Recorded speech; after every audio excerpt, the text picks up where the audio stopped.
SIR চলছে, শুনানি চলছে, আর এই শুনানিতে দেখা যাচ্ছে রাজ্যে একের পর এক রাজনৈতিক নেতা নেত্রীদের ডাকা হচ্ছে, সেলেবদের ডাকা হচ্ছে। যেমন এবার ডাকা হলো শশী পাজাকে, রাজ্যের মন্ত্রীকে এবার হিয়ারিংয়ে ডাকা হলো।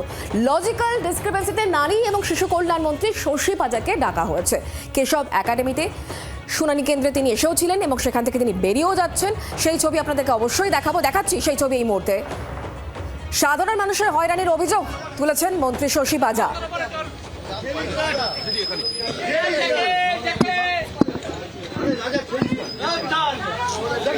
আমি হিয়ারিং সেন্টার তো ব্লক করতে পারি না, এগিয়ে যান।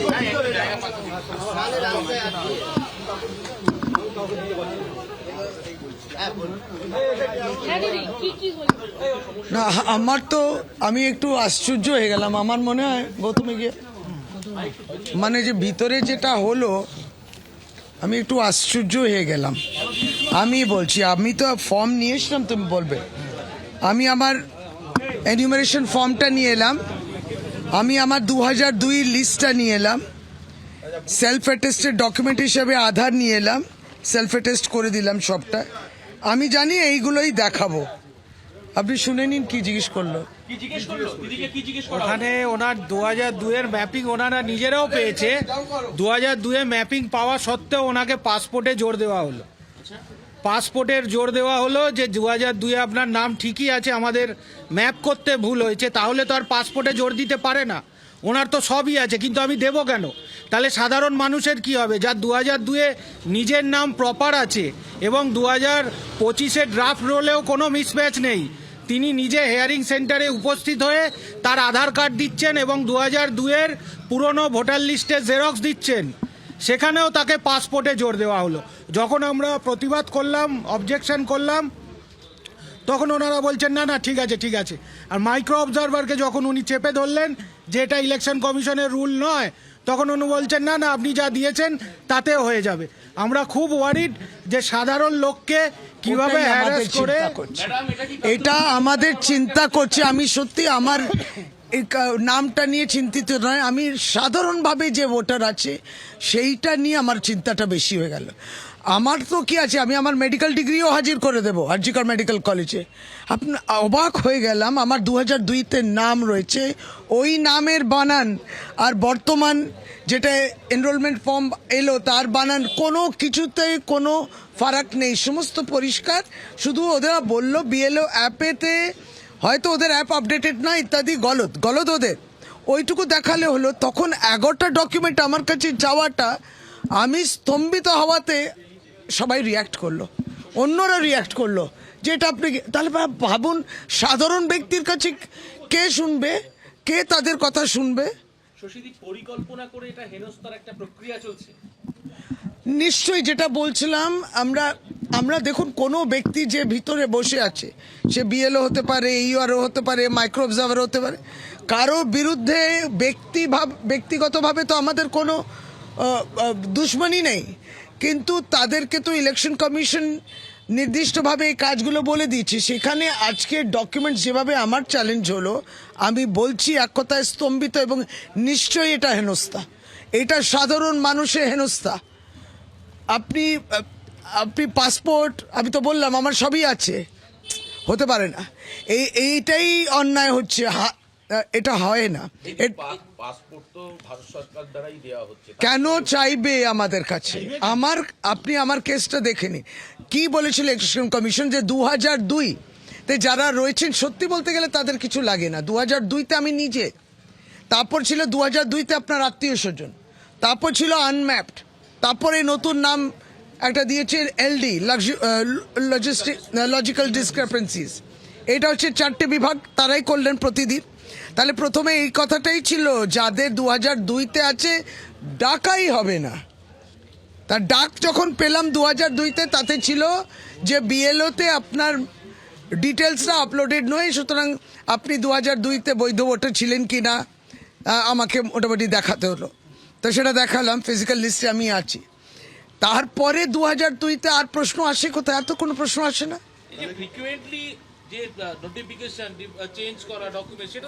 না না, কথাটা হচ্ছে যে যারা আজকে অফিসার্সরা আমাকে এই প্রশ্নগুলো করলেন, সেটা বিএলও হতে পারে, মাইক্রো অবজার্ভার্স হতে পারে, এবং অন্য কে এই আরও হতে পারেন।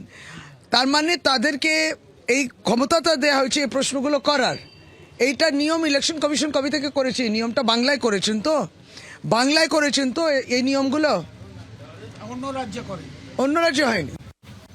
আজকে যে প্রশ্নগুলো আপনাকে আমি দেখাচ্ছি পরিষ্কার 2002 এটা আমার এনরোলমেন্ট ফর্ম, যেটা আমরা দুটো করে সবাই বললাম, এটা তার অরিজিনাল সমস্ত রয়েছে এবং স্পেলিংটা শুদ্ধ রয়েছে।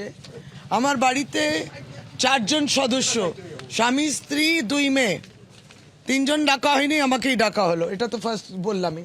তাহলে এটা অরিজিনাল। এবার ঠিক আছে, ভোটার লিস্টে, ফিজিক্যাল ভোটার লিস্টে তো নিশ্চয়ই আমি দেখেছি 2002। এইটা তখন এই স্কুল ছিল, এখন অবশ্য নেই। এই দেখুন 72 নম্বর সিরিয়াল নাম্বারে 58 নম্বর পার্ট 250 সেকেন্ড ফ্লোর, শশী পাঞ্জা, হাজবেন্ড প্রসূন পাঞ্জা, এক্সেট্রা এক্সেট্রা হলো। এইটাও আছে আমার প্রমাণ। এরপরে তো ডাকার নেই। তারপর তো ধরুন ভোটার কার্ড ইত্যাদি নিয়ে এই নোটিশটা এলো। এই নোটিশে যে আপনি ঠিকমতো আপনার ডিটেলসটা ভরেননি, কিংবা আপনার আত্মীয়র ডিটেলসটা ভরেননি, যেটাতে আপনি যে বৈধ ভোটার 2002-তে বৈধ ভোটার আপনার ইলেকটোরাল রোলে, সেটা মানে আমাদের সন্দেহ হচ্ছে। তাহলে ইন ভিউ অফ দিস আপনি একটা হিয়ারিংয়ে আসুন। হিয়ারিংয়ে এলে তখন বলেছিল একটা অ্যাটেস্টেড কপি আনবেন, অ্যাটেস্ট করেও নিয়ে এলাম। তারপর অরিজিনালটাও হাতে রয়েছে। তারপরে 11টা ডকুমেন্ট কেন চাওয়া হবে? এই প্রশ্নটা আমি একটু অবাক হয়ে গেলাম যে আমার কাছে 11টা ডকুমেন্ট 2002-তে যে আছে, নাম বানান কিছুই ভুল নেই। এইটা হ্যারাসমেন্ট, এইটা কিন্তু ঠিক হলো না। এটা সিও বাংলায় যিনি আছেন তাকে দেখতে হবে।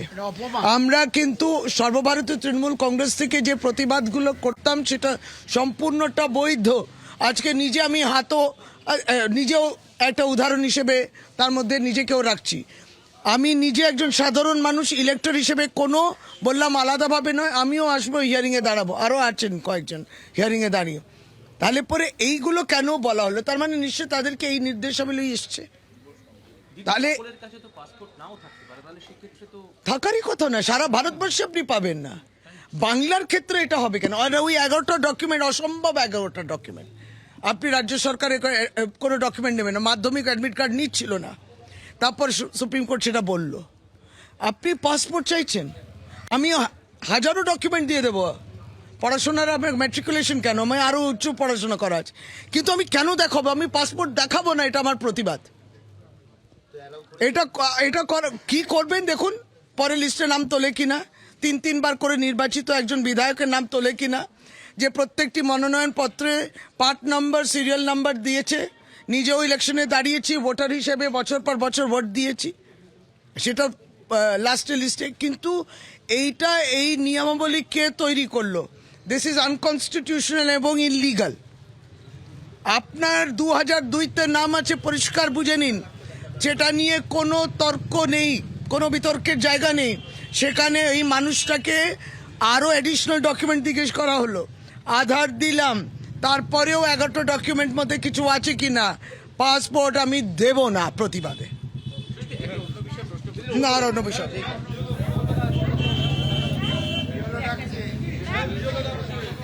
মন্ত্রী শশী পাজার বক্তব্য আপনারা শুনছিলেন। তিনি কিন্তু বলছেন যে তাকে হয়রানির শিকার হতে হয়েছে। 2002-এর যে ভোটার তালিকা, সেখানে তার নাম রয়েছে এবং সেখানে কোনো ভুল নেই। তারপরও তার কাছ থেকে পাসপোর্ট চাওয়া হয়েছে। কেন তাকে পাসপোর্ট দিতে হবে বা দেখাতে হবে, এই প্রশ্নই তিনি কিন্তু তুললেন।